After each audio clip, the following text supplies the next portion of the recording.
Теңге ауылында Бөбекжай балабақшасы осы балабақша ашылғанына бір 10 жылдың көлемінде болып қалды. 10 жылдан да асып кетті де.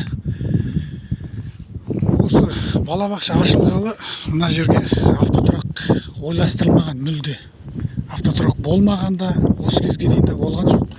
Мына жер енді күн құрғақ кезде білінбейді. Ал жаңбыр қар жауған кезде мына жер мүмкін емес болып кетеді. Судан былшып, тіпті балдарды балабақша әкелу невозможно болып қалады. Аяқтан су кешіп, қар кешіп, балабақша әрең кіресің. Осы жерге неге тас жолдан бері қарай автотұрақ жасамасқа, асфальтты неге осы басшылықтар қолға алмайды? Немесе Теңге ауылы әкімдері қайда, депутаттары қайда?